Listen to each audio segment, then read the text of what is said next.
E galera, beleza? Como é que vocês estão? Meus amigos, hoje é um daqueles dias onde fazemos uma viagem ao passado para tentar compreender melhor o presente e quem sabe nos prepararmos melhor para o futuro. Sim, temos dossiê histórico para falarmos deles. Lula e FHC, os homens que destruíram o Brasil, e tentar entender como eles destruíram esse país. Do que a gente vai falar? Por qual caminho? O que é que tem de novo que não comentamos ao longo desses 2067 episódios que temos que comentar hoje no 2068? Pois bem, a gente vai começar na CPI do INSS e vai parar em FHC. Nossa viagem no tempo vai girar principalmente nos anos 90, final dos anos 90, início dos anos 2000, entrevistas, coisas que o FHC falou. Tem um artigo do Olavo de Carvalho que envelheceu muito bem, ainda mais à luz de alguns eventos recentes. A gente vai falar sobre isso. Mas antes até de falar um pouco mais sobre isso, eu quero abrir o vídeo de hoje 5 minutinhos bem rápido, só para trazer uma atualização do CID, umas coisas que envolvem liberdade de expressão nos Estados Unidos e em Portugal. Aí sim a gente vai para lá. Enfim, gente, tem muita coisa pra gente comentar. Vamos falar da turma do Dedé, vamos falar da turma que manda e desmanda nesse país, relembrar alguns escândalos recentes, falar sobre 2026 neste contexto e dentre outras coisas. Enfim, né? Com certeza, o que você vai ver aqui, você não vai ver em outro lugar, inclusive as conexões que ficam cada vez mais claras e cristalinas. E hoje tem uma coisa que eu tenho certeza que ao final vocês vão entender, que é o seguinte: como as ONGs diversas, não tô falando só de questão ambiental, se tornaram esse aparato que sequestrou o Estado brasileiro. Vai ficar muito claro, falar, não, agora eu tô entendendo. Agora realmente estou entendendo. Eu já entendi que a ONG era o problema, agora estou entendendo como eles se tornaram um problema. Mas vamos lá. Conta de Instagram é vinculada a e-mail em nome de Mauro Cid. Então, aquela conta, Gabriela R702, não era do Cid? A voz, será que realmente era do Cid? Será que o Kant está falando a verdade? Pois bem, a Meta, que é dona aí do Facebook e do Instagram, enviou os dados para o ministro e mostrou que a conta no Instagram está vinculada a um e-mail em nome do delator. Está no e-mail do Cid, a Gabriela R702. E, além disso, em outro documento, a Google confirmou a existência do mesmo e-mail em nome de Cid, né? Mostra que a conta está associada ao número de telefone do Rio de Janeiro e que o dono do e-mail nasceu em 17 de maio de 79, mesma data de nascimento do Cid. Então, tá ali, né? As mensagens acho que realmente foram escritas pelo Cid, né? Áudios, imagens, e esses dados aí eu acho que acabam com qualquer tipo de dúvida se era realmente o Cid ou não que estava conversando com o Kantz. Sim, era o Cid. Aí vamos lá. O Paulo Figueiredo tinha anunciado, e ele reforçou ontem, sobre o evento que vai acontecer hoje, a partir das 2 da tarde. E ele só explicando um pouco mais sobre o que ele vai acabar comentando hoje. Muitos não entenderam que o meu depoimento amanhã no Congresso dos Estados Unidos será sobre repressão transnacional, ou seja, perseguição de dissidentes políticos fora da jurisdição brasileira.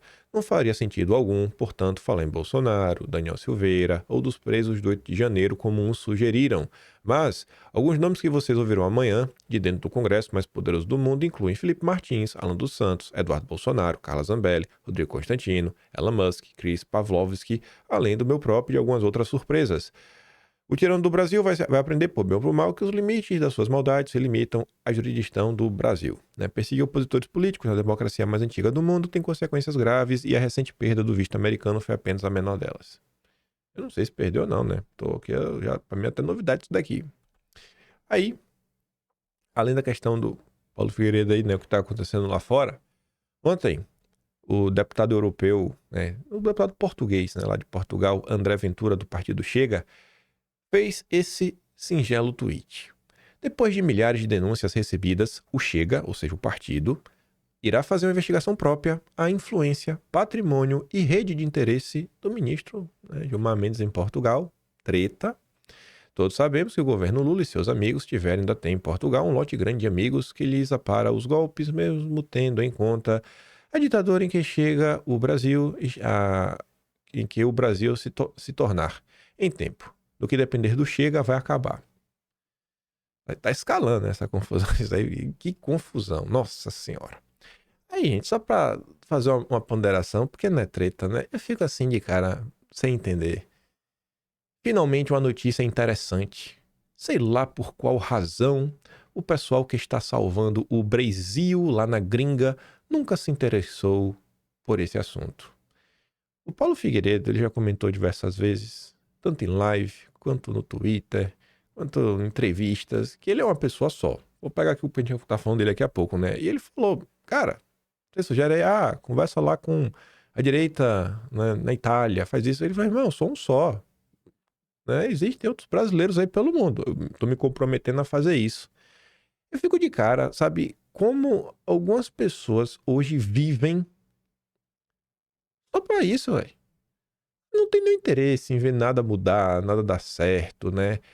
Assim, eu fico de cara. Talvez o Silvio Grimaldo seja uma das pessoas que mais, né, estão torcendo pra destruição de Bolsonaro e de qualquer pessoa próxima a Bolsonaro.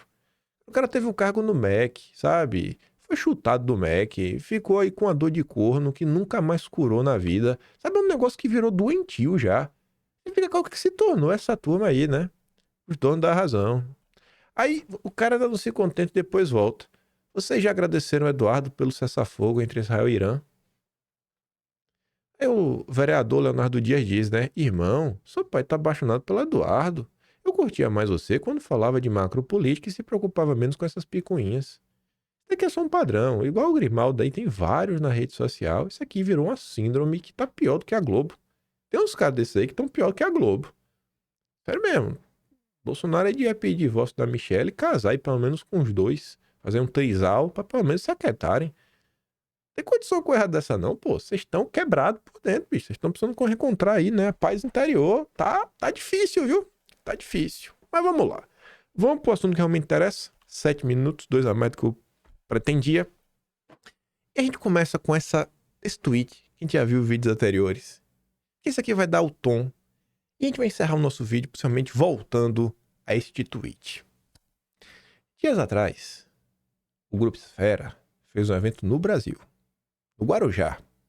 Dessa vez não foi lá fora, não foi em Nova York, não foi em Paris, não foi em Londres, não foi em Madrid. Foi mais humilde, né?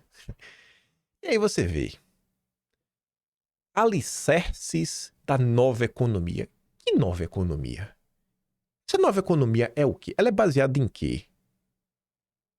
Em exportação de produtos primários, sem nenhum tipo de tecnologia integrada, sabe? Coisa assim mais básica do básico, sem nada embarcado, sem nenhum valor agregado. Que nova economia é essa? É o setor de serviços, que cresce aí muito por conta da informalidade, porque hoje em dia está cada vez mais inviável você contratar pessoas, carteira assinada, ou até as pessoas querendo trabalhar de carteira assinada, né? Ter um emprego realmente formal, uma falta de perspectiva de você entrar no emprego e ter capacidade de crescer dentro da empresa e ver o seu salário crescer, inclusive acima da inflação. Que nova economia é essa?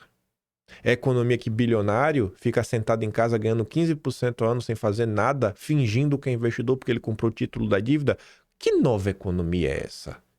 E quem que está discutindo a nova economia? William Vac, demitido da Globo após o suposto caso... Suposto, né? Vou usar a forma que a Globo diz. Um suposto caso de preconceito racial, por uma fala que ele teve na época do Jornal da Globo, né? É o mediador, junto com o Maluri Filho, do Itaú, que parece assim que a agenda SG e a preocupação, né, com a diversidade e os preconceitos, né, viraram a página e apagaram e entenderam que foi só um agafe, o que o William Vac já falou no passado. Gabriel Galípolo, presidente do Banco Central, o Dedé, que aí o Dedé é a turma do Dedé. Deixa eu até botar o nome do seu, da turma do Dedé. Wesley Batista, talvez a gente vai voltar a falar da família Batista daqui a pouco. E Isaac Sina, presidente da Febraban. Esse a gente vai falar bastante. Eita, que esse aqui a gente vai falar até um pouquinho mais, viu? A Renato comenta, né? O palco não mostra o futuro, mostra o bloqueio. Grandes bancos, gestoras, grupos que se tornaram maiores do que o próprio setor onde atuam. São diferentes na origem, mas idênticos na lógica. Operações acima da economia real, influência sobre a política monetária e blindagem regulatória. E quando todos esses nomes têm um único preferido para a presidência, não é sintonia, é um alerta.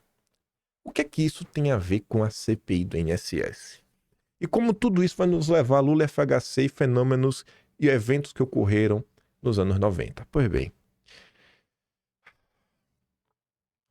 com o meu costume normal, né? Abrir os jornais, começa a ler. Não, eu sempre começo pelo Globo. Pra passar raiva logo e depois ficar com menos raiva. Eu começo a abrir o Globo, começo a dar uma olhada. Aí eu vejo. CPI do INSS. Mota sinaliza aliados que vai descartar nomes indicados pelo PL à relatoria do colegiado. Eu já fiquei logo assim, né? Nervoso com a manchete.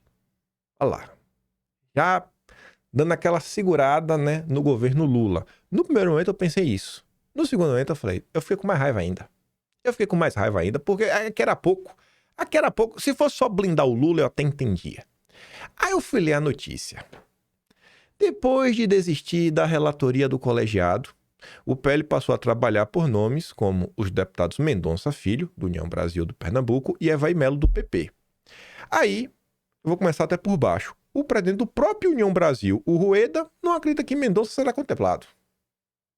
Beleza. E o Evaí Melo? Pois bem, Evaí Melo, que é do PP, que tem como uma grande liderança quem que comanda agora a maior federação deste país e que trabalha para ser vice-presidente na chapa do Tarcísio, Ciro Nogueira, descarta a escolha do correligionário.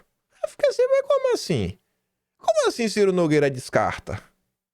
Qual é Ciro Nogueira? Aí eu fiquei, né? Peraí, eu conheço Ciro Nogueira. Ciro Nogueira é o cara aí que dizem, reza a lenda, que Ciro Nogueira tem uma tatuagem do André Esteves. Parece que é na coxa. Tem que pedir pra ele mostrar, né? Se não tem, com certeza ele faria se pedisse. Aí você vai olhar a notícia. Hugo deve escolher alguém de centro, da confiança dele, que não seja de esquerda nem de direita. É um direito dele essa escolha. É um direito por quê? Onde é que tá aí na Constituição, que é do Hugo Mota?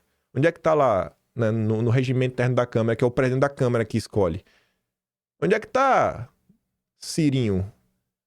Se ele pediu indicação, daremos, mas não há sinalização de que será alguém com afinidade ou oposição que ele vá atender este pleito.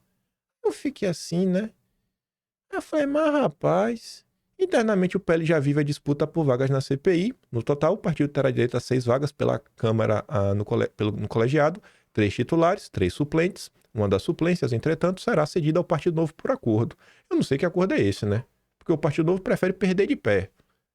Então não tem pra que dar nada pro Partido Novo. Deixa o Partido Novo lá. Que pra quê? Pra ajudar na campanha eleitoral de 2026? Vai servir de quê? Isso aqui vai ser só palanque, essa CPI.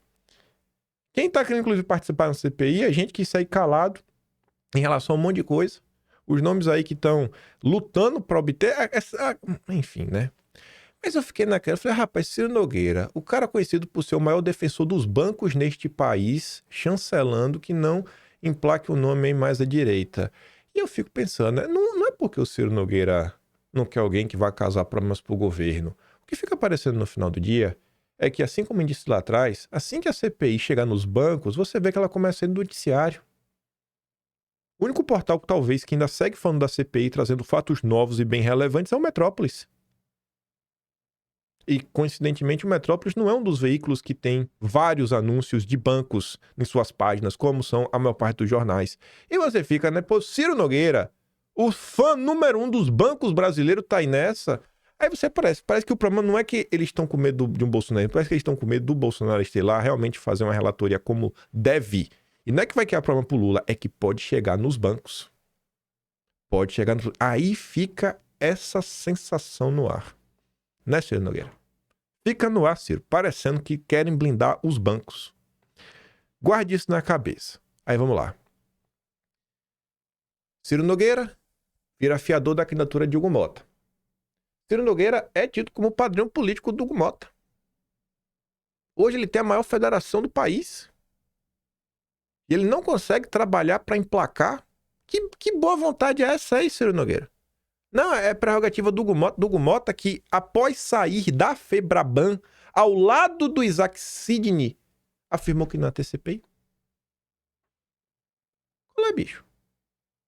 E aí, só uma notícia de 2022, porque relembrar é viver. Inquérito mostra que Ciro Nogueira tratava a chefe do CAD de meu menino. O CAD é responsável, em tese, para garantir que o Brasil, que vai existir no Brasil concorrência, que não vai ter monopólio ou oligopólio.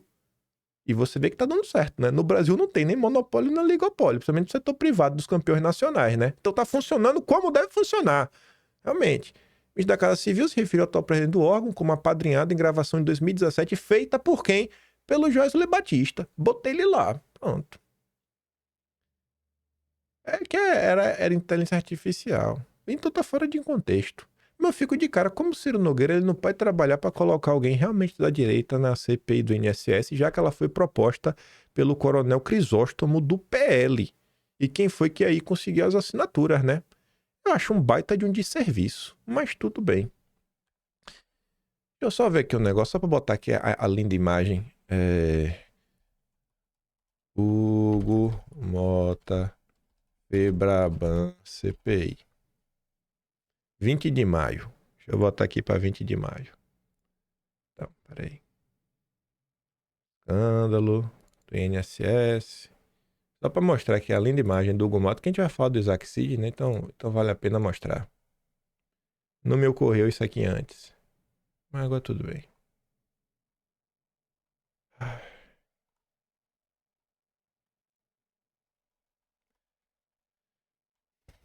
20 de maio. Cadê? Governistas. Ah, tá. Está aqui o escândalo chega aos bancos. Tá nesse outro. É aqui mesmo. Pronto. Só pra ficar bonitinho. Só pra ficar no dengo. Cadê? Pera aí. Foi mal.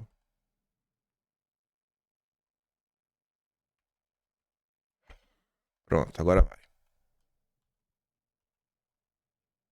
Agora vai, né? Só pra ficar bem claro, né? Hugo diz não ter como instalar CPI e deixa a avaliação de CPMI ao Columbre. Falou isso ao lado de quem?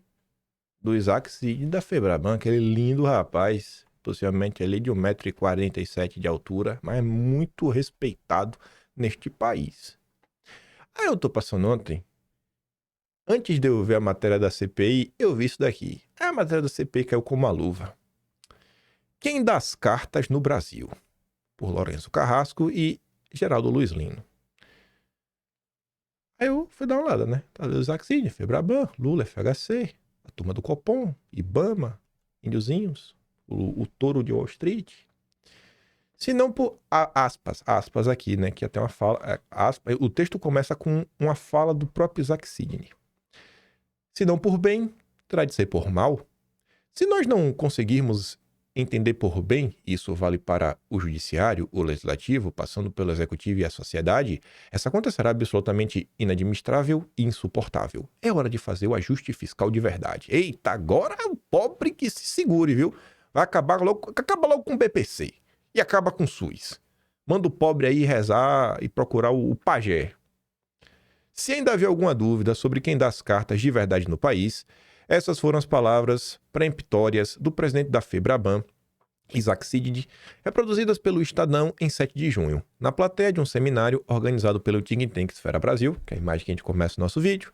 Estavam representantes de todos os poderes do Brasil, reunidos para discutir o sacrossanto ajuste fiscal que a Faria Lima e seus agentes de influência cobram ferozmente do governo federal. Advogado de profissão, o presidente da Febraban é um legítimo representante da porta giratória que costuma catapultar altos funcionários do Estado para a Faria Lima, tendo sido funcionário de carreira do Banco do Brasil e do Banco Central, onde chegou a procurador-geral. E agora está aí ajudando o Brasil a se desenvolver. Dias depois, no Monitor Mercantil de 13 de junho, o jornalista Marcos de Oliveira apontou o cursor para o centro dos interesses e preocupações do sistema financeiro, aspas, o sistema da dívida que trava o Brasil. De acordo com ele, o governo Lula sofre forte pressão para conter os gastos, desde que, claro, não se trate de cortar os gastos financeiros. E a gastança é robusta. Até o dia 12 de junho, foram empenhados este ano 1,356 bilhões para a dívida pública.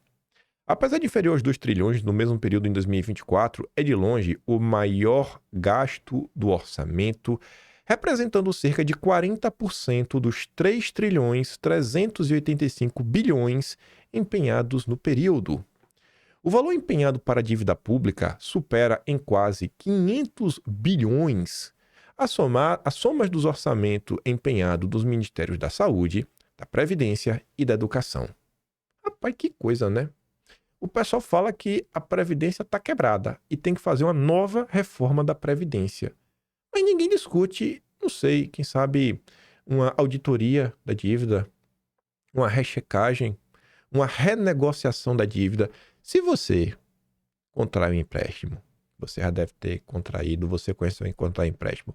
Quando o empréstimo começa a ficar muito difícil para o seu orçamento, você não vai no banco tentar negociar, renegociar, rever aí se você consegue ver, porque o ponto que está não dá e talvez se o banco não mudar, você não vai ter como pagar e vai ter que dar um calote.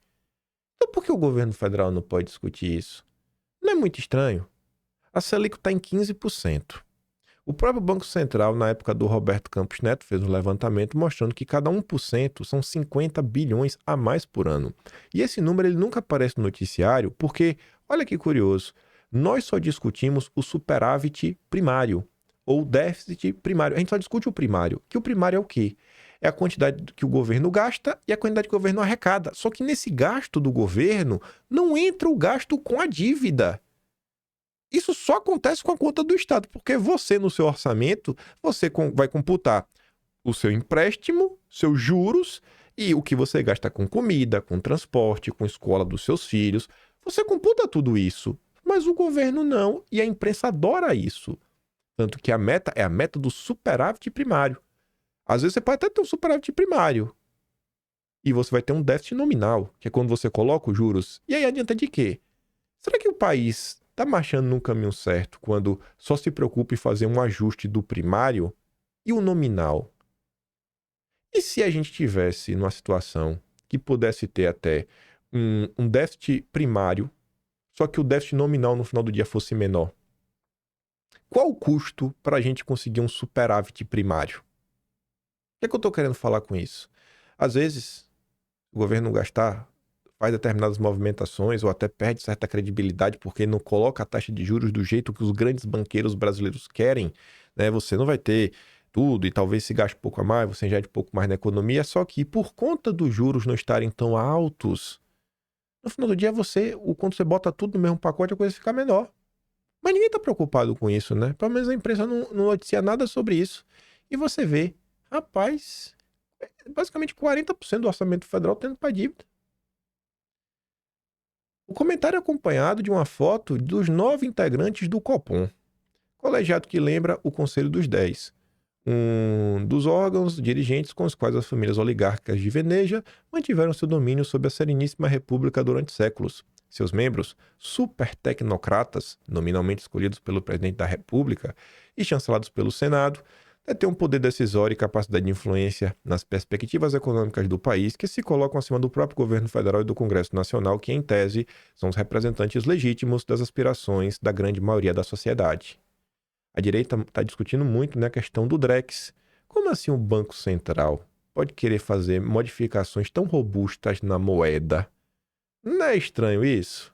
E ainda modificações que podem colocar o Brasil ainda mais nessa rota do totalitarismo e do controle. Mas decisão técnica, né? Não pode questionar. Nas últimas décadas, o serviço da dívida pública tem se mantido sistematicamente acima de 40% do orçamento federal, praticamente neutralizando qualquer possibilidade de investimentos públicos em atividades multiplicadoras de valores como infraestrutura. Porque o dinheiro que ganha está indo para pagar dívida e só faz aumentar. A mesma implacável camisa de força financeira se mostra nas dívidas dos estados. Em 1998, o montante das dívidas negociadas foi de 113 bilhões. Em 2011, já havia sido pagos 175 bilhões, mas o saldo devedor era de 370. Mas como assim? Era 113, aí pagou 175 e ainda tá faltando 370? Porque foi corrigindo aí, inflação, e aí subiu. Atualmente está em 827 bilhões.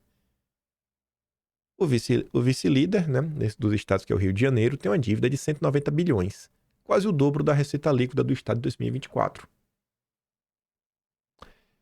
Esse cenário é resultante da opção feita na década de 90, em especial a partir do governo de Fernando Henrique Cardoso, para vincular as perspectivas de desenvolvimento do Brasil aos interesses do que o então presidente chamava os setores mais avançados do capitalismo, para os quais admitiu que em seu governo estava rearticulando o sistema produtivo do Brasil.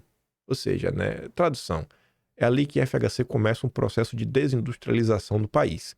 E aí, assim como o livro Máfia Verde, onde o Lorenzo cita, e eu junto com o Geraldo, a questão do organismo neogovernamental, uma nova forma de governo, e eles falavam, mais ou menos, na Folha de São Paulo, falava mais ou menos um ano, eles colocaram ali, né? O FHC falou isso em uma entrevista para a Folha em 13 de outubro de 96. Será que é verdade? Será que essa entrevista existe? Será que essa entrevista vai aparecer no vídeo daqui a pouco? A ver, né? Vamos ver o que os próximos minutos nos aguardam. No contexto de financiarização da economia, que é disto que se trata, o país foi convertido em uma virtual fábrica de juros, cujo símbolo máximo é a manutenção da taxa Selic em níveis superiores às taxas de rentabilidade da maioria das atividades produtivas legais aqui praticadas. Qual atividade econômica no Brasil rende líquido 15%? Quando você trabalha na casa de bilhões. Porque você pode pegar um bilhãozinho lá e meter na Selic e ficar de boa. 15%. A rigor, seguindo as pegadas de Fernando Collor de Mello, FHC aprofundou a inserção subordinada no Brasil à nova ordem mundial. Você lembra disso, né? Ou se preferir, a agenda da globalização do globalismo no final do dia, ditada pelas elites dirigentes do eixo Washington, Wall Street e Londres, relação que tem sido essencialmente mantida pelos governos que o sucederam. Esta agenda inclui uma adesão acrítica e passiva às pautas de proteção do meio ambiente e das comunidades indígenas, proveniente das mesmas potências hegemônicas e aqui implementadas por um exército irregular de organizações não governamentais, implicando restrições crescentes a toda sorte de atividades produtivas, principalmente projetos de infraestrutura física. Contando com o vasto financiamento de fundações privadas e órgãos governamentais de países como Estados Unidos, Canadá, Reino Unido, Holanda, Noruega, Alemanha, dentre outros, França, a Agenda Verde Indígena recebeu um forte endosso da academia, da mídia, setores do Ministério Público e do Judiciário, resultando em uma consequente influência sobre a opinião pública. Embora pareçam responder a interesses distintos, a financiarização das economias e o ambientalismo e indigenismo têm os mesmos mentores. E eu acho que vai dar para deixar isso claro. Eu acho que essas duas coisas vão se unir daqui a pouco, de forma linda e maravilhosa. Como se pode perceber no estabelecimento de uma estrutura de finanças verdes, vinculadas à pretendida descarbonização da economia mundial para um ilusório combate às mudanças climáticas, felizmente em recuo, sobretudo com o retorno do Trump à Casa Branca. Nessa área, a contraparte do Copom como válvula de controle do desenvolvimento nacional é o IBAMA. O Copom de um lado e o IBAMA do outro, cujos tecnocratas costumam atuar mais como militantes ideológicos engajados em restringir toda a sorte de empreendimentos produtivos, principalmente nos biomas Amazônia e Cerrado, ultimamente com a intenção de empregar a conservação desses biomas como contrapartida para a atração de investimentos verdes, como parte da pretensão de converter o Brasil em uma potência ambiental. Entre as incontáveis empreendimentos bloqueados, retardados ou inviabilizados por exigências draconianas e inconsistentes, a interminável novela do licenciamento ambiental, da exploração da margem equatorial brasileira, que se arrasta há mais de uma década, é uma evidência cabal do alcance dessa estrutura de influência externa no país. Em algum momento, o Brasil terá que rediscutir a sério uma maneira de remover essas duas camisas de força, sem o que será extremamente difícil, se não impossível, sair do pântano de estagnação e subdesenvolvimento em que chafurda há décadas. Beleza. Bancos, Febraban, FHC, Copom, IBAMA, ligação, mercado financeiro com a agenda verde. Antes de falar sobre isso tudo, será que é verdade mesmo a história da entrevista do FHC, a Folha de São Paulo, falando sobre a nata do capitalismo, essa reorganização da economia? Pois eu fui atrás, tá ali, ó. Você vê até que o formato do site era meio feio, né? Folha de São Paulo, domingo, 13 de outubro de 1996. O regime não é dos excluídos. A seguir, Fernando Henrique Cardoso comenta algumas mudanças políticas no Brasil nos últimos 15 anos e diz quem tem mais força no jogo de poder atual. Quem tem mais força em FHC? O regime atual está dando possibilidade a que setores mais avançados do capitalismo tenham prevalecência. É progressista, pois incorpora massas ao consumo. Eu não vou trazer nada do vídeo de ontem, mas se vocês tiverem assistido o vídeo de ontem, em especial uma thread de uma senhorita chamada Priscila de Esquerda, que ela fala como Lula conseguiu, né, através do crédito, amortizar, né, o crescimento da pobreza, ao passo que finge que as pessoas têm acesso ao consumo, enquanto, né, protege o mercado financeiro, é basicamente o que o Fernando Henrique está falando, né? Tanto que as pessoas falam que Lula só fez manter o que Fernando Henrique Cardoso criou. E é curioso, né? O que seria os setores mais avançados do capitalismo, né? O que seria isso, né, hein, Fernandinho? Aí a Folha vai lá, faz uma pergunta longa. Ó, num texto sobre o governo Figueiredo, o senhor lamentava e critica a apatia da democracia conservadora daquele momento. O senhor equacionava a situação nos seguintes termos: havia institucionalização de certas regras de acesso ao poder, sem que delas derivasse o curto-circuito entre política e a mudança econômica de base. Os que lutavam contra a exploração se limitavam à luta imediata e abominavam a política, regressando ao plano do ético. Dá para usar os termos dessa equação para descrever a realidade de hoje ou preciso refazê-la toda? A FHC diz: rapaz, tem uma coisa que é comum, mas tem que refazê-la. Pois hoje, você não tem mais um modelo de desenvolvimento fundado no Estado. É na Faria Lima. Então vamos por pontos, né? Vai a Folha. As regras de acesso ao poder estão institucionalizadas, sem que ocorra o curto-circuito entre política e mudança econômica de base. A FHC respondia: hoje ocorre. Veja o MST. Tem uma reivindicação de mudanças profundas na estrutura da propriedade. As regras de acesso ao poder são as da democracia. Aí a Folha de São Paulo falava, então, as regras da democracia, tipo eleição, é isso? Você ter acesso ao poder através da eleição? Aí a FHC responde, mas aqui você tem um duplo problema. Há a eleição, que dá a legitimidade ao poder, mas a ação também da sociedade civil, das ONGs. E o Estado, que é mais poroso hoje, mais aberto a discussões com toda a sociedade. Então, assim, estava sendo criada uma nova forma de você acessar o Estado. Através da sociedade civil, organizada.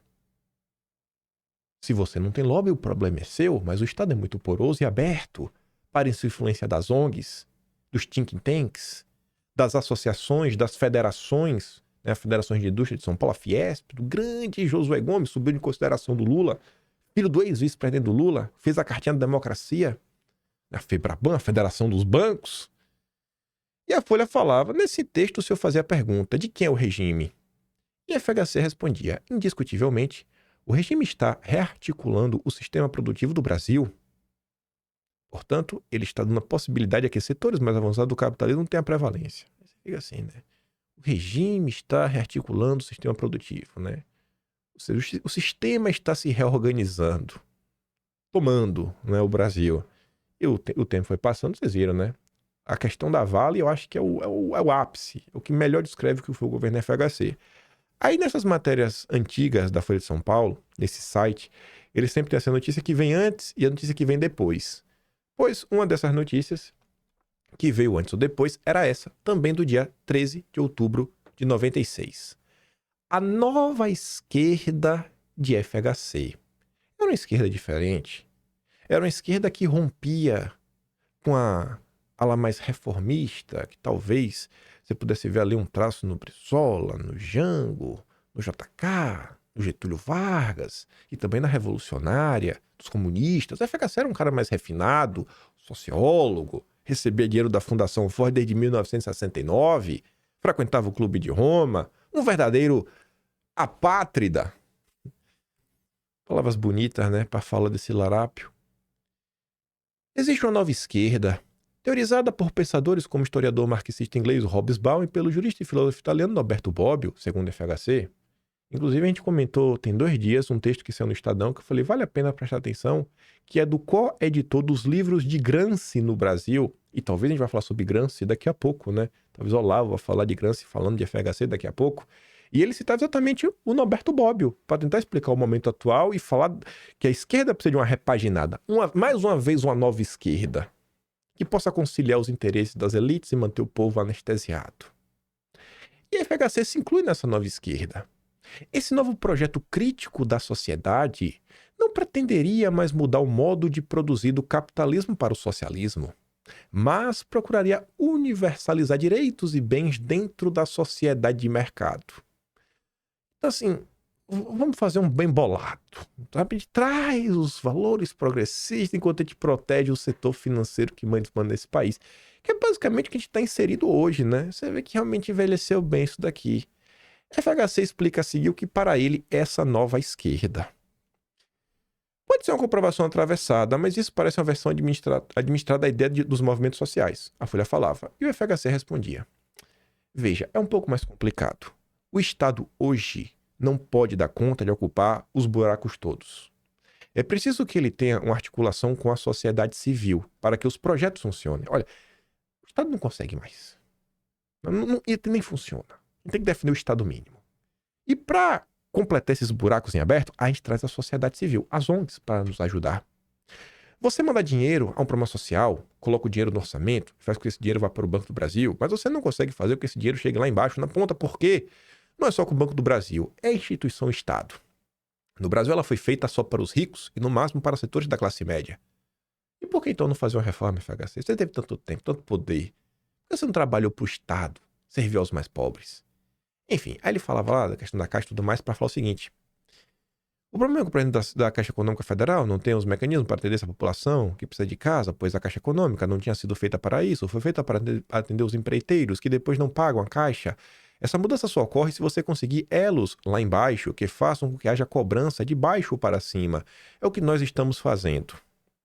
Então, peraí, é papel do... É o povo que vai ter que resolver o problema? É o povo? Isso não dá certo. Aí a Folha diz, então um anel democrático. Vamos resolver o problema da pobreza com o anel democrático. Maravilhoso. Um anel democrático, boa expressão, isto é, cobrança de baixo para cima. Aí falava do Sul e tudo mais, e ele começava a falar dessas parcerias público-privados, que o Lehman tanto gosta através do seu braço educacional.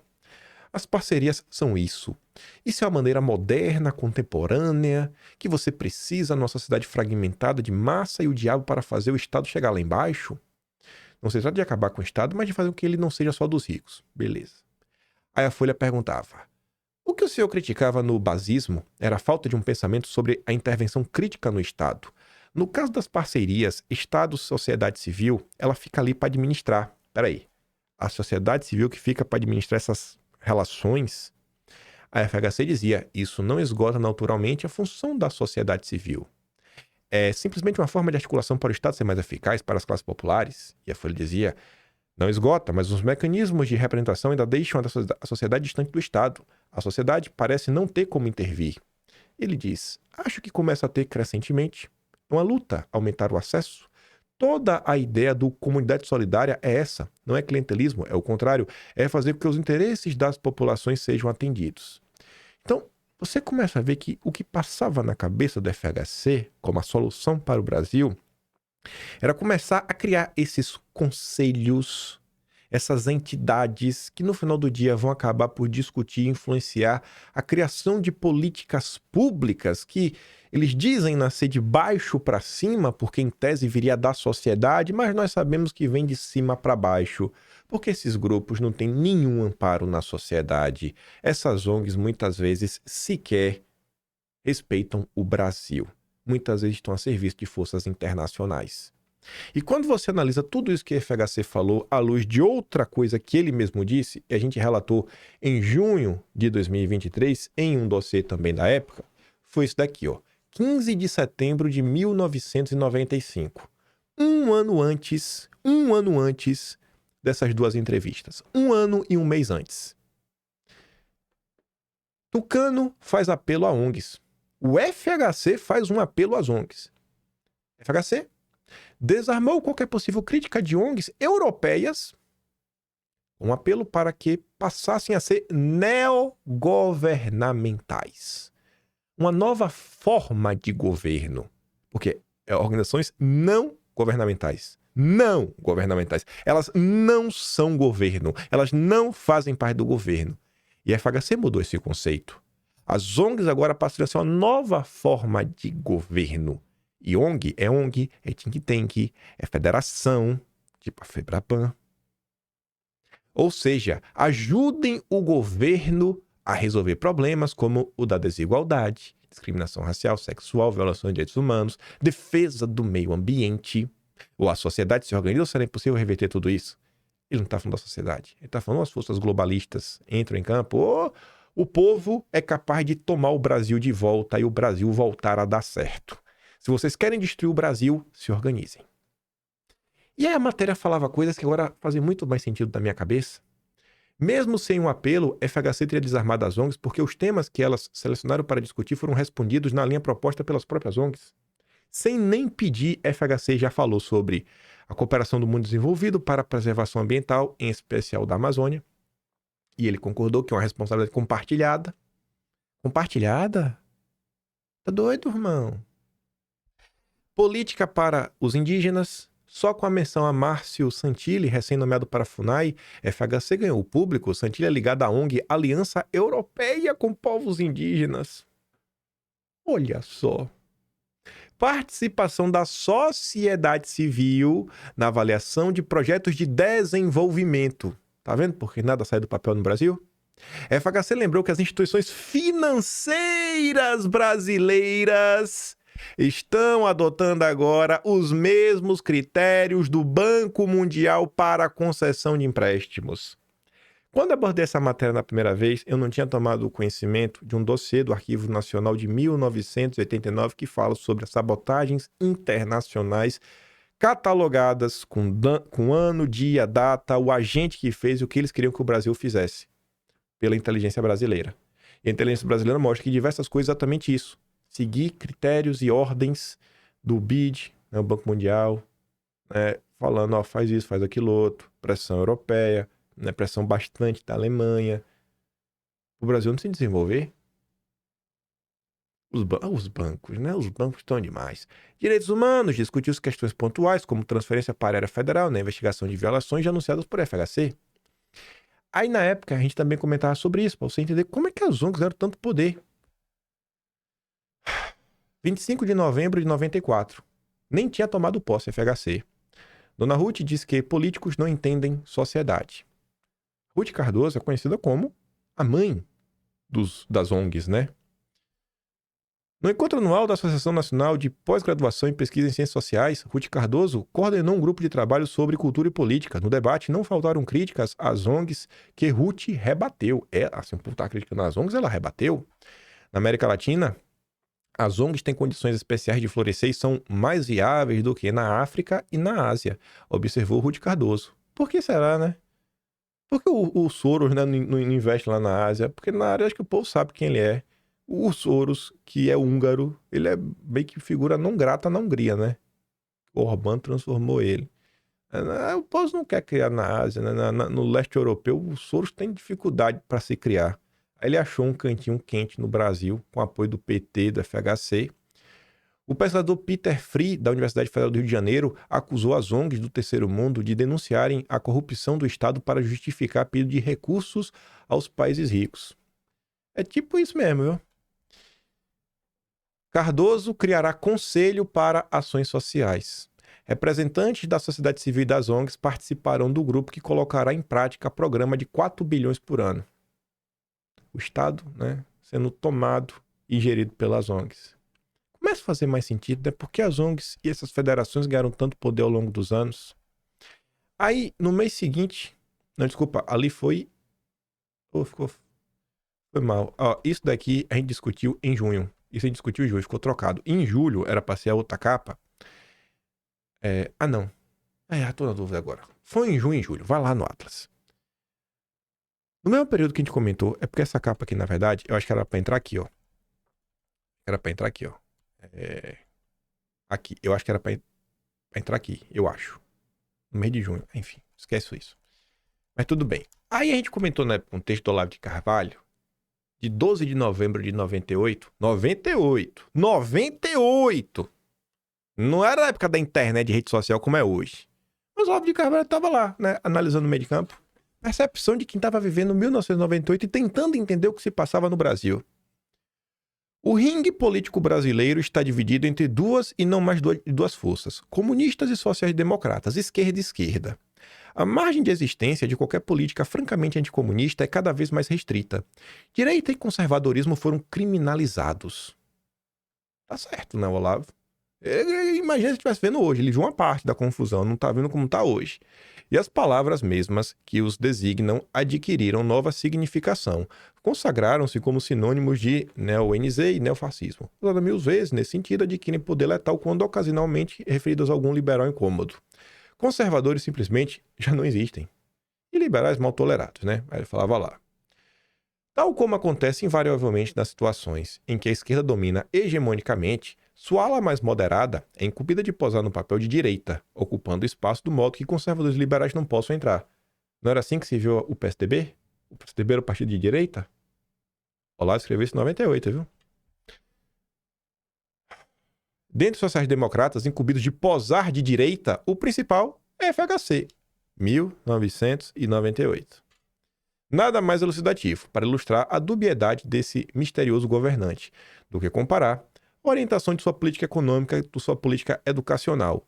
Um governo que faz todo o possível para ser tomado como representante fiel do capitalismo globalista, ao mesmo tempo que promove a doutrinação em massa de nossas crianças dentro do mais puro cânone da luta de classes, é afinal direitista ou esquerdista? O que é que tem nisso daqui que não dá para classificar o governo Lula atualmente? Um representante fiel do capitalismo globalista doutrinando pessoas. É ou não é o governo Lula? Lula continuou ou não continuou com o que a FHC criou? A FHC já se declarou um granciano. Mas, nossa, como tal, ele não crê na pressa leninista, na ânsia de tomar o poder.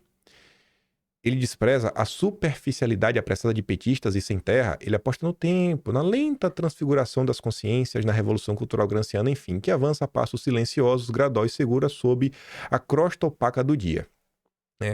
Em compensação, iludem-se também todos aqueles que, na esquerda, acreditam que a era do Brasil rumo ao socialismo nos libertará do poder globalitário. O mundo unificado, o globalismo, está perfeitamente apto a integrar nos seus esquemas um socialismozinho aqui, outra colar, resguardado a certa margem de liberdade econômica para os grandões. Você tem liberdade econômica para os grandões, né? O CAD, né? A CVM, meio que estão dormindo, né? Podiam ser um pouco mais ativos aí com os grandões, viu? Mas só com o pequeno, né? E finalmente, os grandões. Os campeões. Ainda tem mais aqui, ó. Coisa que, aliás, a esquerda mundial já gentilmente seu aval sob a elegante nomeação de terceira via. Os grandões são a terceira via, né? Quem são os representantes da terceira via no Brasil? Normalmente é a Faria Lima, né? Rapaz, curioso. E, finalmente, os mais iludidos de todos são os empresários nacionais, que proclamam, com ar de tranquilidade sapientíssima, que o novo mundo do globalismo tecnocrático está definitivamente imunizado contra o socialismo. É papo furado, né? Esse negócio de ideologia, esquerda e direita, o povo está cansado disso. Aí, o Olavo fala de 98 sobre a terceira via. Pois bem, no ano de 98 é quando surge a terceira via. Esse termo terceira via surgiu ali, né? Tony Blair, na época, primeiro-ministro na Inglaterra, convidou a FHC para a terceira via. Se unam ao diálogo de partidos socialistas e sociais-democratas em busca do que Blair chama de terceira via. O convite surgiu durante o encontro lá em Londres e tudo mais, né? O encontro ocorre sob o guarda-chuva do PES, dos partidos socialistas europeus, um conglomerado menor do que a velha Internacional Socialista. Demonstração de força e de vitalidade da social-democracia da Europa hoje. Partidos sociais democratas comandam ou integram governos de 12 dos 15 países da União Europeia. Destruíram a União Europeia, né? Destruíram. A Europa ruiu nos últimos 20 anos. A vida só faz piorar. O próprio Reino Unido é o exemplo talvez mais poderoso. É o país entre os grandes europeus com menor índice de desemprego. O grande fantasma que assombra a Europa, mas o baixo desemprego não se deve às políticas dos sociais-democratas, mas sim, aos conservadores que o antecederam. Que curioso. Aí, passado mais 4 anos, 2002, FHC inicia amanhã a viagem pela Suécia, Polônia e Eslováquia. Terceira reunião da governança progressista, nome dado à corrente política que busca uma terceira via, conjugando o liberalismo econômico com preocupações na área social. Ou seja, poder para os bancos, a Faria Lima, com a pitadinha de crédito consignado e os programas do Lula. Tá entendendo? O Lula 3, o 1 e o 2, como a Olava falou, tem espaço para uma pitadinha de socialismo aqui, socialismo acolá, um comunistazinho ali. Não deixe ele brincar com o Foro de São Paulo. Mas o grosso, que entra bonito, é o Henrique Meirelles no Banco Central. A taxa de juros gigantesca do presente momento, a última vez que estava nesse patamar foi em 2006 com o Henrique Meirelles e o Lula. Os bancos lucraram como nunca. Então tem espaço para um socialismozinho. Só não mexa nos bancos. Aí quem estava nesse evento junto com a FHC e o Tony Blair era o Antônio Guterres, que atualmente preside a ONU, né? O secretário-geral da ONU. E quem assessora ele é Ilona Zabó. Lembra do dossiê que a gente fez no final de semana sobre ecocídio? O ecocídio estava na pauta do Fórum Econômico Mundial em 2024. Quem faz a pergunta é a Ilona Zabó, usando o termo ecocídio, que está na boca do Lewandowski, né? E que no final do dia quer entregar ao Tribunal Penal Internacional, que é a pauta do Moro. Será que Lewandowski, Ilona Zabó e Moro estão juntos, unidos e misturados? Avanço da direita ameaça velha turma da terceira via. Quem é, gente, que no Brasil hoje, em 2026, ameaça os planos da Faria Lima, que é a terceira via? É a direita. Quem é o candidato que a Faria Lima não quer ver, nem pintado de ouro? Eduardo Bolsonaro e Jair Bolsonaro. Por quê? Porque são de direita. Não é de centro-direita, democrata, governador democrático. Não é. Mudou o quê? Mudou o quê em 23 anos? Mudou o quê? A direita excluiu, tirou do jogo a terceira via. Mas enfim, né? O objetivo, democratizar a globalização, tradução, né? Avançar com o globalismo e manter a disciplina econômica como condições para haver justiça social. Disciplina econômica, né? Austeridade fiscal, tripé macroeconômico, superávit primário, câmbio flutuante, meta de inflação. E não questione, é um dogma, né? Enquanto você não questiona, o orçamento está sendo devorado pelos juros da dívida. Acho que tivemos êxito e nossas ideias são muito consideradas hoje em dia, diz Tony Blair, né? Para ele é um consenso de que temas como terror, mudanças climáticas, reformulação do sistema financeiro internacional devem ser tratados de forma conjunta e global. Sistema financeiro internacional. FHC diz que no Brasil é difícil encontrar alguém que queira ser classificado como conservador. Vocês conseguem, por essa frase aqui, entender o que o Bolsonaro fez? Vocês conseguem entender o que o Bolsonaro fez? O homem é brabo, viu? Seria uma prova de que o pensamento de centro-esquerda e da terceira via está em ascensão, não em declínio. Em resumo, a proposta do grupo é aproveitar os benefícios da sociedade de mercado e conjugá-los com um estilo de governo mais focado em questões sociais. Tipo o governo Lula. Globalista, né? Globalista. Aí vamos voltar para junho, porque quem tem que falar da Febraban? De Hugo Mota? De Ciro Nogueira? Do papel da sociedade civil para salvar o mundo, inclusive quando se trata de questões ambientais. E a gente falou dessa coisa, porque o texto lá do Lourenço e do Geraldo falava, né, que o mercado financeiro e as ONGs, a questão ambiental é uma coisa só.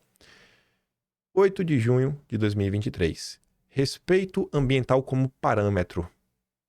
Norma da Febraban para crédito a frigoríficos mostra que sustentabilidade se tornou obrigatória. A Febraban aprovou uma norma estabelecendo para a concessão de crédito bancário a frigoríficos matadores a exigência de sistema de monitoramento. Peraí. A Febraban é uma autarquia? A Febraban, o presidente é nomeado pelo presidente da República? É nomeado por algum, não sei, deputado, senador? Passa por sabatina? Tem algum lá? É sociedade civil, né? Peraí, a Febraban tem capacidade de exigir normas e bancos seguirem? É do jeito que a FHC montou, né? Esse é o Brasil que a FHC montou. Acho que siga uma nova ordem, ainda que sirva uma nova ordem internacional. O Parlamento Europeu aprovou há um mês legislação semelhante, né? A iniciativa da Febraban é um sopro de evolução no momento em que a pauta parlamentar impõe sucessivos reveses à agenda ambiental. Isso aqui era um editorial de quem? Do Estadão. Porta-voz do liberalismo brasileiro desde sua fundação há 150 anos atrás, participando de quase todos os golpes que ocorreram no Brasil. O de Bolsonaro, da República até Bolsonaro. Desde 2009, o BNDES passou a adotar critérios socioambientais para atendimento à cadeia produtiva da pecuária bovina. 2009 era governo Lula, né? Olha só. A agenda verde já estava entrando no setor financeiro. O BNDES tem sido bombardeado por organismos ambientais. A cobrança que o FHC pedia, né? Acusado de não acompanhar com rigor necessário as diretrizes que criou há 14 anos. Relatório recente da ONG americana Mighty Earth sustenta que o BNDES, maior acionista individual da JBS, ignorou denúncias. A ABIEC cobrou da Febraban o mesmo tratamento dos bancos em relação a todos os correntistas, inclusive produtores rurais. Parece revanchismo, mas de fato já passou da hora da preocupação ambiental virar um compromisso comum. Aí que curioso, né? Essa tal ONG, a Mighty Earth, a gente comenta dela de novo em dezembro. O mesmo Estadão que levou a sério a denúncia da Mighty Earth em dezembro de 2023 vinha falar que a denúncia da Mighty Earth carecia de informações precisas. Porque, você vê, a Mighty Earth diz não conseguir dizer qual a proporção das áreas desmatadas ilegalmente. Ah, tá desmatando. Tá desmatando ilegalmente ou o que pode desmatar? Olha que safadeza, rapaz. E é com base nesse tipo de denúncia da sociedade civil, do jeito que a FHC queria, que Lula manteve, que a Febraban da sociedade civil também consegue propagar regras. Rapaz, que coisa! E a gente está agora no anti-CPI do INSS, que mais uma vez parece que os bancos estão sendo poupados pelo maior fã deste país do André Esteves, que é o Ciro Nogueira. As contradições eram claras e empresas como a JBS desmentia categoricamente o estudo. Todos os 5 casos que seriam da cadeia da JBS comprovam os equívocos nas apurações da ONG. 3 dos produtores citados sequer são ou foram fornecedores da JBS. O Carrefour vinha na mesma linha. Rapaz, segundo a produção, é totalmente fundado e baseado em falsas posições. Depois tem explicação maior. Pega lá o ato e dá uma lida nessa matéria na íntegra. Mas vamos voltar. Sabe a história da Febraban? O que ocorreu em junho? Talvez vocês não lembrem, mas também no mês de junho, em 26 de junho de 2023, se descobriu que essa maravilhosa ideia da Febraban não foi combustão espontânea, a biogênese que nasceu do nada. O jornal Joio e Trigo, em parceria com o Intercept, revelou inclusive áudios do pai dessa iniciativa. E eram banqueiros. Em áudios, executivos do Santander, Itaú e Bradesco dizem ter criado regra da Febraban para frigoríficos. A gente não quer ser visto no mercado como impulsionadores do que está acontecendo na Febraban, apesar de a gente saber que a gente é. Mas o ideal é que a gente não seja percebido dessa forma, para não chamar muita atenção negativa para nós. A gente precisa ter esse cuidado. Febraban promove debate sobre o papel dos bancos no cerco ao desmatamento. E aí um vídeo maravilhoso que talvez envelheça bem na cabeça de vocês e que vocês entendem por que é o Isaac Sidney da Febraban, que toda santa vez que o Haddad apresenta um pacote de maldades contra o povo, é o Isaac Sidney que vem a público defender o ministro Fernando Haddad. Vai, Paulo Guedes. Fala, cidadão.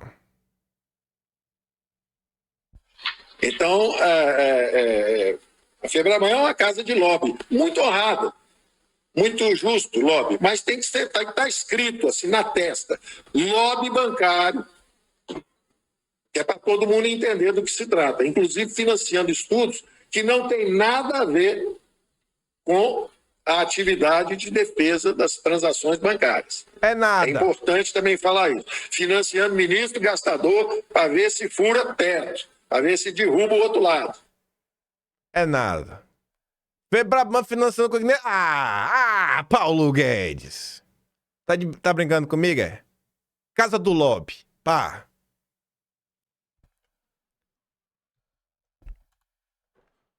Voltando para 2025. Agora, Lauro Jardim. Quem é Lauro Jardim? Que eu sempre digo, porta-voz do mercado financeiro na Globo. O apoio dos grandes bancos, com exceção à medida provisória do Haddad. Vocês não falaram que era ruim, gente? Vocês não estão falando que esse aumento de imposto é ruim? Por que então os bancos estão apoiando? O que o governo chama de política pública já chega pronto das reuniões com os bancos. Será? Será que esse exemplo aqui da Febraban, será que chega pronto dos bancos, das políticas públicas? Será que chega pronto? Não, é maluquice, Renato. O Estado anuncia, mas quem define os limites é o mercado. Nada anda sem aval do setor financeiro. A economia deixou de seguir a prioridade do país. Agora ela obedece a uma lógica feita para manter os fluxos, evitar ruídos e proteger quem realmente manda. Todo mundo finge estar em lados diferentes, mas ninguém mexe nas estruturas que sustentam o jogo. Aí voltamos para o dia de hoje, 24 de junho. 3 da manhã aparece o ex-embaixador brasileiro em Washington, em Londres, esse grande liberal que acelera Rubens Barbosa. Hora da verdade. Lá vem os nossos banqueirinhos, né? Os vassalos da Faria Lima defender a terceira via. Contra a direita, como sempre, né? Porque a direita é sempre um problema para a terceira via. O Brasil enfrenta uma situação interna de extrema complexidade, sem uma liderança que expresse os anseios de todos por uma economia estável e um regime político funcional, que represente a maioria da população e que favoreça uma sociedade mais justa. O grau alarmante de corrupção e de violência, facilitadas pela interferência e ineficiência de Estado todo-poderoso, contamina a vida política e econômica do país e clama pelo fim da impunidade. Perdeu-se o sentido de autoridade e de garantia de segurança ao cidadão. Por que será que isso aconteceu, né? Aí ele vai. A ausência de liderança efetiva no executivo, Lula não governa. No legislativo e no judiciário. Peraí, você tem certeza que não tem liderança no judiciário? Você tem certeza disso? Você tem certeza que tá faltando liderança no judiciário? Você não tá vivendo no Brasil. Você é um louco. Você é um desinformante. Agrava o quadro nacional e exige de todos os que se preocupam com o futuro do Brasil um esforço para promover um debate que chame a atenção para as mudanças que a sociedade brasileira terá de enfrentar e aceitar, e a necessidade de restaurar o crescimento e aumentar o emprego. Agora, onde é que estava o seu Rubens nos últimos 2 anos e meio? Onde é que ele estava para a gente discutir isso? Onde é que estava 2022, hein? Os partidos políticos deixaram de representar os interesses de grande parte da sociedade e não entenderam sua posição numa sociedade dividida e radicalizada com que vivemos hoje. Não entenderam? Todos eles estão do mesmo lado. Todos. Até o PL. Todos. Todos servem ao sistema financeiro. Todos. Tanto que os bolsonaristas no PL sofrem dentro do PL, né? O que o senhor Duda Lima anda fazendo, Duda Lima, pelo amor de Deus, hein? Minha Nossa Senhora! E tome catuaba. Esse Duda Lima tá demais. Os partidos políticos, enfim. O Congresso está mais preocupado em defender seus interesses políticos e eleitorais do que discutir os reais problemas do país. Sim. O judiciário, entre o executivo e o legislativo, em algumas decisões, aumenta a segurança jurídica. Algumas. Estudos técnicos mostram que se não houver uma mudança efetiva no tratamento da coisa pública, o Brasil enfrentará uma crise financeira provocada pelo colapso fiscal sem precedentes com impacto na ordem política e social. Tá, mas isso acontece com o judiciário ganhando cada vez mais dinheiro, salários gigantescos acima do teto? Onde é que está o senhor Rubens? Para pontuar isso com todas as letras. Eu nunca vi André Esteves reclamar do alto salário do funcionalismo público, do Poder Judiciário. Eu nunca vi. Eu nunca vi Isaac Sidney da Febraban reclamar do Supremo.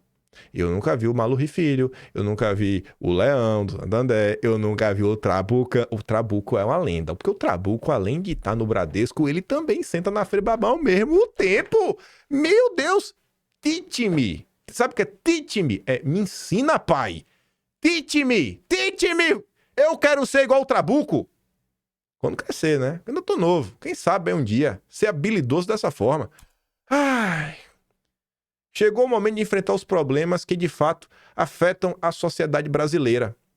Governo, empresários, trabalhadores como parceiros junto com os agentes políticos em momentos cruciais no passado, souberam superar suas diferenças e atuar em conjunto em favor do crescimento do emprego. Peraí.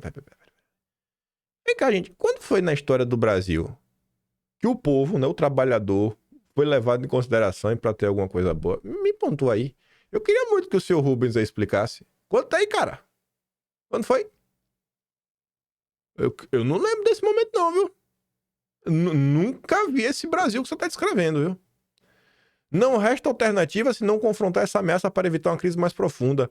O cidadão comum tem de defender seus direitos e participar de forma democrática na solução dos problemas que se acumulam e que parecem ser solução. A população anestesiada pela crise em todos os níveis tem de despertar e exercer seus direitos de cidadania. Peraí, mas o cidadão... Você não tá na rede social não pra ver o que o povo cobra? Você não tá vendo o povo reclamando da questão do INSS, cobrando, né? O governo Lula, ressarcimento, mil e uma coisas, tecendo críticas, vendo sua liberdade sendo tolhida. Rapaz, você quer que o povo faça mais o quê? Ah, é porque a direita não é ser humano pra você, né? Não tem nem direito à voz. São democratas. Não é mais possível aceitar passivamente uma situação insustentável sem participar da definição dos rumos do processo político e mostrando o interesse na formação de uma frente ampla moderada. Chegou a hora de todos que preferem a alternativa à polarização se reunirem para buscar uma candidatura presidencial única de centro, terceira via, que acelera, né, com a visão clara de como enfrentar os desafios internos e externos. Será importante a mobilização da sociedade, que recusa a polarização em torno de uma agenda mínima. Aí ele coloca várias coisas, né? Dentre essas coisas tem transição energética e mudança climática. Tu acha que esse caminho vai levar pra onde? O mesmo ponto que a gente tá, não vai mudar nada. Tá tentando salvar mais uma vez o sistema podre que colocou Lula no poder, essa marionete. Aí você entende, né? O que o FHC falou. Ah, desculpa, o FHC falou não, a manchete da Folha. Direita ameaça os planos da terceira via. 23 anos depois, tivesse combinado, não tinha encaixado tão bem. Ontem, o vereador Carlos Bolsonaro tuitou o seguinte: a direita avança há alguns anos, expondo os males da agenda progressista SG e woke, a tentativa de modificar a alimentação das pessoas, enfraquecendo o agronegócio sob a falsa justificativa de ajuda na saúde da população, a sabotagem da disputa econômica livre e saudável com a imposição da chamada Agenda Verde, que na verdade só enriquece determinados gigantes monopólios financeiros, e o avanço do Drex, que visa mais controle social e possíveis mais taxas sobre o que as pessoas consomem e como direcioná-las ou excluí-las caso não sigam a agenda imposta pelos laços estatais e interesses privados. O sistema passa por uma metamorfose intensa para continuar controlando, impondo o peso do Estado e de seus parceiros sobre o povo, cada vez com menos liberdade e sem o direito de ter sua própria moral opinião. Amadurecer, divulgar parte dessas informações que ocorrem no parlamento, impedir que tais propostas avancem e propor a manutenção da liberdade são bandeiras que carregamos e que nos diferenciam dos transformados sistemáticos. Seguiremos todos juntos, dia após dia, lutando para expor e combater a já não tão nova agenda de controle social. Isso é ser direita. Congratulo os envolvidos, nós, parlamentares, mas principalmente os anônimos, que são fontes ricas de conteúdo para nossas atuações, que possamos aprender mais e mais. Aí eu jogo para vocês. Da mesma forma que a terceira via se reorganiza para 2026. Quando é que a gente vai começar a discutir os problemas sérios do Brasil? Olhar para si mesmo, fazer uma autocrítica séria. Eu tô 100% convicto que diversas pessoas no governo Bolsonaro, além de Sérgio Moro, além de Weintraub, além de Joyce, de Frota, trabalharam para tudo dar errado. Um deles foi Roberto Campos Neto. Olha isso daqui, né? Roberto Campos Neto não abre a boca para falar do 8 de janeiro. Não abre a boca para falar de anistia. Não abre a boca para defender Bolsonaro. Agora, Roberto Campos Neto faz lobby junto ao Centrão em favor das fintechs. O mesmo Roberto Campos que vai, né, e assume um cargo no Conselho do Fórum Econômico Mundial do Klaus Schwab. Aí você fala, mas ele é da área econômica e tudo mais. Beleza, então por que o Roberto Campos Neto pode ficar fazendo lobby para os outros junto com o Centrão? E o Adolfo Saxida, que também foi da equipe econômica do governo Bolsonaro, consegue ser homem e ser humano acima de tudo, um verdadeiro cristão, e tá na rede social, ó. Temos que falar sobre o caso Felipe Martins, uma pessoa presa sem cometer crimes e que segue com medidas restritivas de liberdade até quando? Eu não reconheço o Montesano. Não tenho nenhum respeito por ele, pelo Troio, que é do Fórum Econômico Mundial também, por uma turma da equipe do Guedes. Eu tenho respeito pelo Saxida. Essa não é a primeira vez que o Saxida se posiciona. Já se posicionou várias vezes. Tava falando sobre a Débora, se não me engano, nas últimas horas também. E aí? E aí? Esse papinho furado aí, ai, não dá. A gente tem que olhar, gente, e realmente começar a se questionar. Começar a se questionar.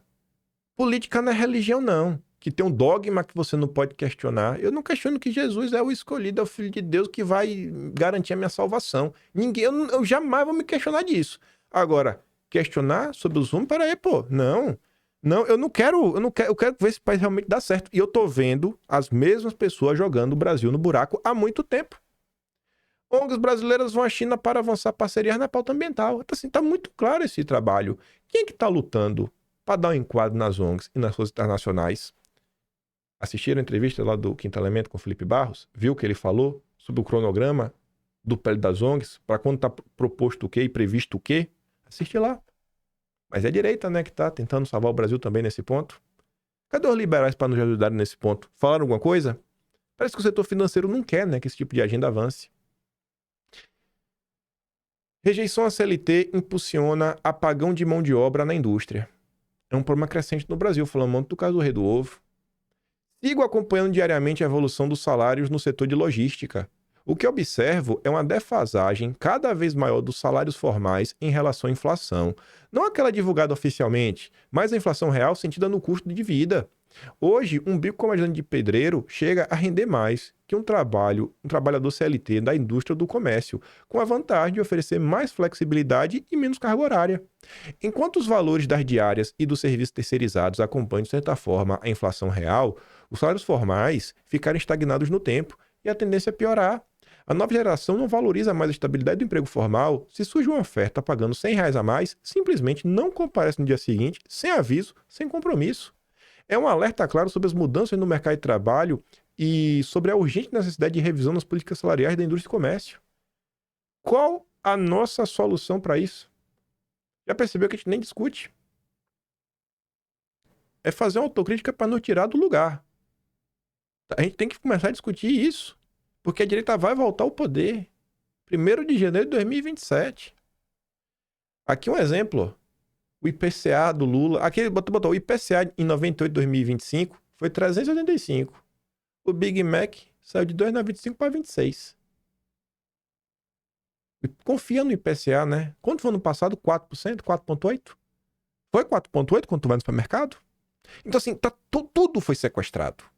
Todo o pensamento econômico brasileiro foi sequestrado. A gente sequer sabe como nós chegamos até aqui. Qual a história da economia do Brasil? A gente aprende na escola, pelo menos, que no início começa lá com os engenhos, né? A monocultura, as plantações de cana-de-açúcar, mas e depois? Como é que eu desenrolar disso daí? Para onde vai? Onde começou a se criar algum plano? Por que começaram a ter indústria? Por que não teve? O que a gente precisa fazer? Onde que deu errado para a gente não voltar a cometer o erro novamente?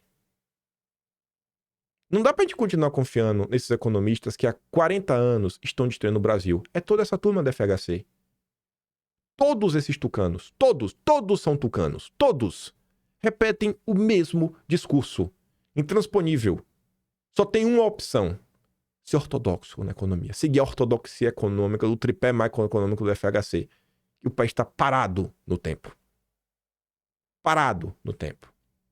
Qual cidade brasileira nos últimos 20 anos realmente teve uma melhora? Qual? Vocês estão satisfeitos com isso? Qual o medo de questionar o que está aí? Nos últimos meses, isso tem crescido assustadoramente. Eu não sei onde vamos parar. Rafael Zatá colocou a mensagem que ele recebeu, ó, sobre as bets. Perdi um grande amigo, jovem, 3 filhos, inteligente, bem-sucedido, MBA fora. Renda de R$80 mil por mês. Imagina, R$80 mil por mês. Abriu um buraco de 20 milhões e tirou a própria vida. Se não fizermos algo rápido como sociedade, esse país vai pro buraco rapidão. Isso está se espalhando em velocidade absurda. E o Trelli disse, estamos avisando. Mas o lance é legalizar, porque aí vai ter mais arrecadação, né? É a política do governo Lula. Tem que só regularizar aí, que é para garantir que vai ter o imposto das bets.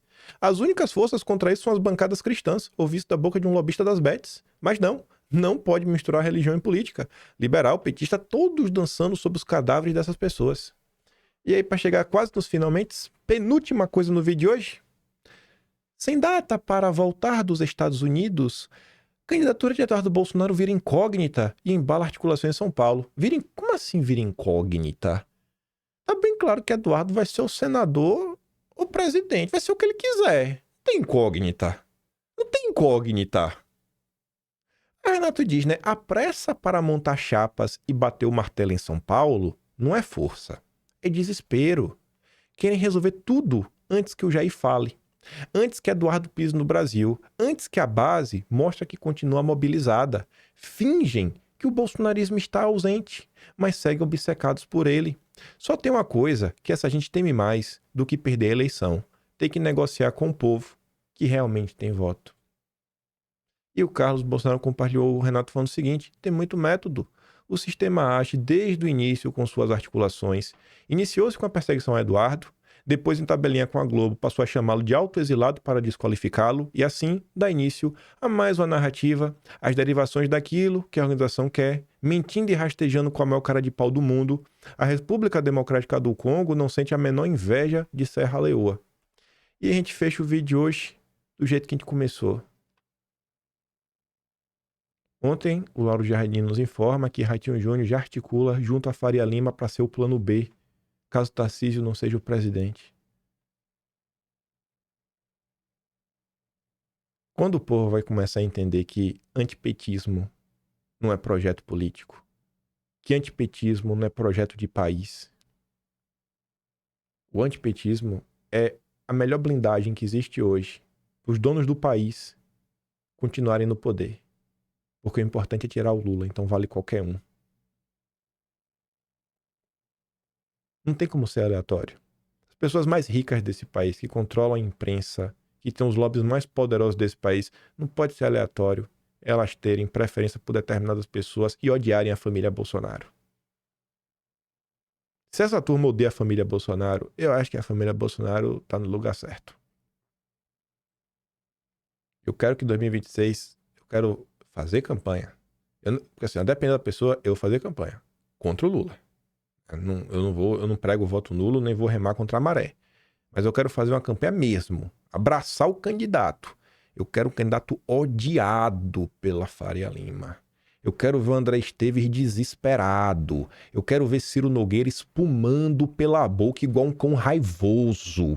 Sabe? Com aquele cabelinho dele de pica-pau. Igual um louco, vermelho, parecendo que tá perdido na cilibrina de tanta cachaça. Eu quero ver o Ciro Nogueira fervendo de ódio. É isso que eu quero, sabe? Eu quero um candidato assim.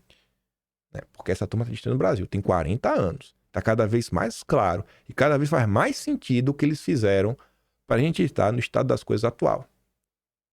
Você vê, não tem... Isso aqui não é solução, é bloqueio. Tá ali uma coisa, não é o futuro, é o bloqueio. São mais 40 anos de atraso. Não dá. Simplesmente não dá.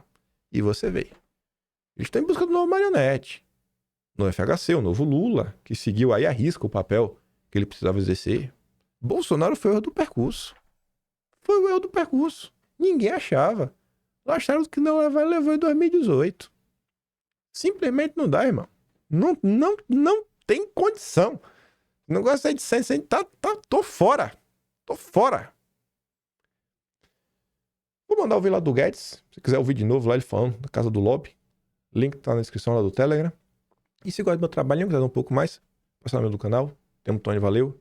Tem um Peito na descrição. E tem um Atlas Brasileiro, né? Quimpen.com.br. Várias dessas histórias estão lá. Reveja lá. E vamos ver, né? Quem que vai ser o relator da CPMI do INSS. Vamos ver se a CPMI vai para cima de algum banco. Vamos ver se vai para cima de algum banco. Vejo vocês amanhã. Aquele grande beijo e abraço. Tamo juntos. Valeu, meus amigos. Fui!